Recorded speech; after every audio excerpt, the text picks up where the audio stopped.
उनसे पूछ लें। मोहम्मद साहब ये बताइए, इनके तो अच्छे दिन नजर आ रहे हैं। देखें, नैब ने भी आके कह दिया कि हमें कोई एतराज़ नहीं है, आप आ जाएं, कोई मसला नहीं है।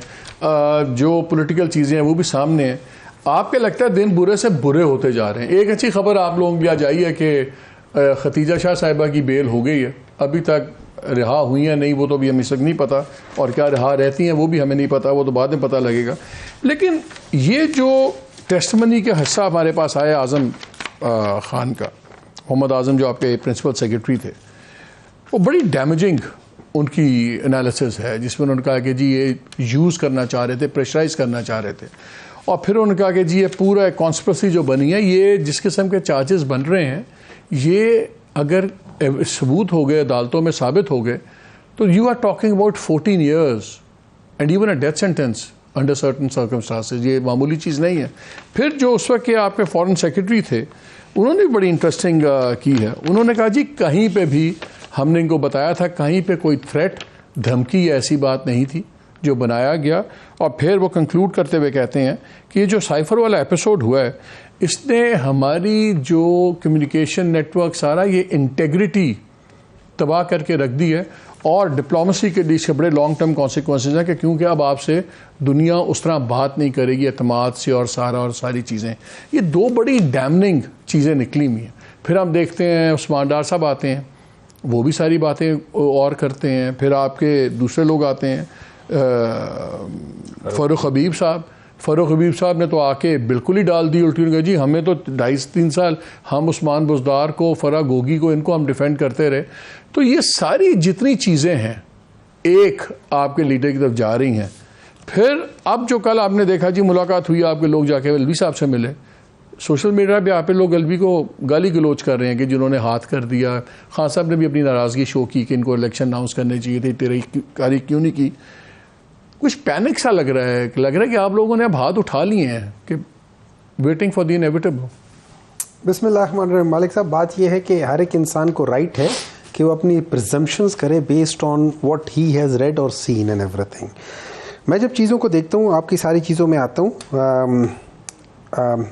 वो जो आपने कह रहे थे ना कि वो आ रहे हैं और अच्छे दिन हो रहे हैं, देखिए वो अच्छे दिन ही होते हैं ना, लेकिन उसको आप दूसरी तरीके से देखें तो वो कहते हैं उस रिस्क से मौत अच्छी जिस रिस्क से आती हो परवाज़ में कोताही। मीन्स अगर आप किसी गलत तरीके से कुछ चीज़ कमा रहे हैं, उससे बेहतर है कि वो ना कमाएं। इसका बेसिक मौक़िफ़ ये है, ठीक है। क्या इन्होंने ऐसी चीज़ कर दिया? मैं आ जाते हैं अभी उधर आ जाते हैं। पहले let's talk about Azam Khan. Azam Khan ने जो अपनी स्टेटमेंट दी है, उसको मैं जब डिवाइड करता हूँ, डाइसेक्ट करता हूँ, तो मुझे उसमें दो चीज़ें नज़र आती हैं। एक, उन्होंने बात चीज़ें फैक्चुअल बताई हैं कि ये हुआ था। दूसरा, उन्होंने अपने ओपिनियन बताए कि मेरे ख्याल में ये है, ठीक है। सो हम उनके ओपिनियंस को तो डिसरिगार्ड कर देते हैं। अब आ जाती है, उन्होंने कहा कि ये अच्छा।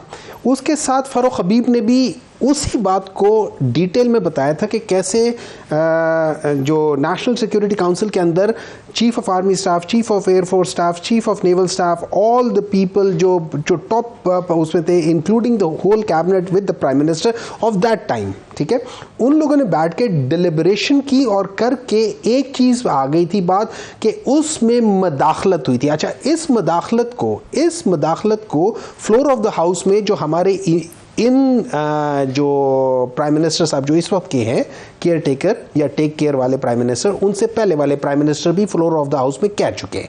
उनमें इनके बहुत सारे लीडर कह चुके हैं मदाखलतें। सवाल ये था कि वो कह रहे थे कि क्या इसके पीछे साजिश है या नहीं है। मेरा एक कॉन्सेप्ट है, जब एक मदाखलत होती है वो किसी प्लानिंग के तहत होती है। मैंने आपके इधर आके मदाखलत करनी है ना, तो मैं पहले प्लान करूंगा कि मालिक साहब कब होंगे, उधर कौन कौन होगा, उसके बाद तो आपके लीडर ने खुद बाद में बयान दे दिया कि यार कोई उनकी नहीं थी, उनको मिसलीड किया गया। उन्होंने बयान बदल गया।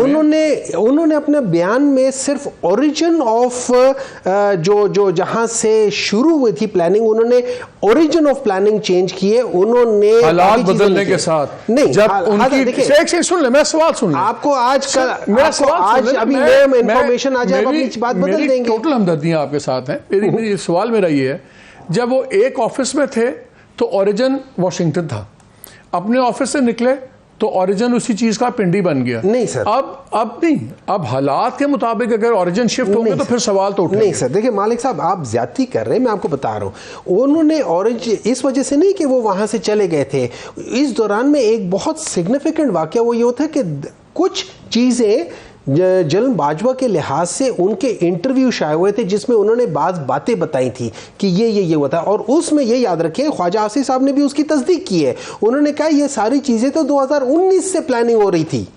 अच्छा, इसमें अगर आप इसको उस देखें तो देखिए, आप उस ऐसे देखें, आप चूंकि बाज इंफॉर्मेशन हमें नहीं मालूम थी तो इसलिए हम उसको बता रहे थे वहां से, लेकिन the moment I get new information my statement can change based on what information I get. This is an interesting twist, I must say. ये अच्छा स्पिन है, इसमें बात स्पिन नहीं है। डू यू थिंक ये मेरा ओपिनियन है ना? नहीं, आपने क्या everybody is free to have his opinion. ठीक है, देखिए you can use a word कि ये एक इंटरेस्टिंग पॉइंट ऑफ व्यू है। चल, interesting, I am not trying to spin something. Interesting point of view नहीं, ये मत करें। Number 2, that does not mean कि अगर मेरे ऊपर कुछ नहीं है और मैं इलेक्शन कैंपेन करना चाहता हूं या मैं बाहर जाना चाहता हूं या मैं कुछ कहना चाहता हूं, आप मुझे भी अंदर आप कह रहे कलेक्टिव पनिशमेंट ना दें।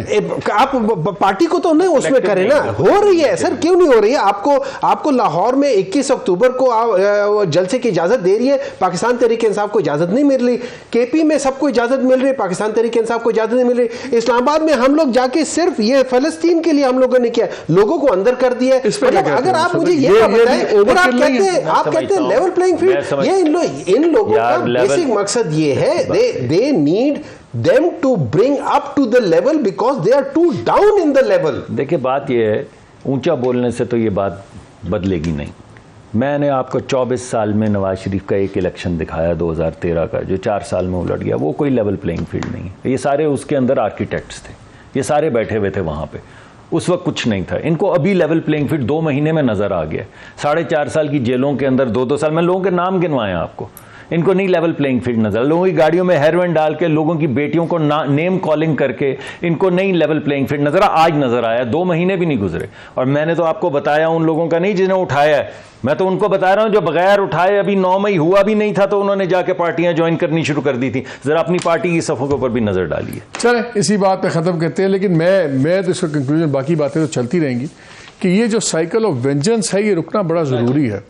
बिकॉज खान साहब आए, उन्होंने भी कहा मैं इनको नहीं छोड़ूंगा। आज हमने हालात देख लिए।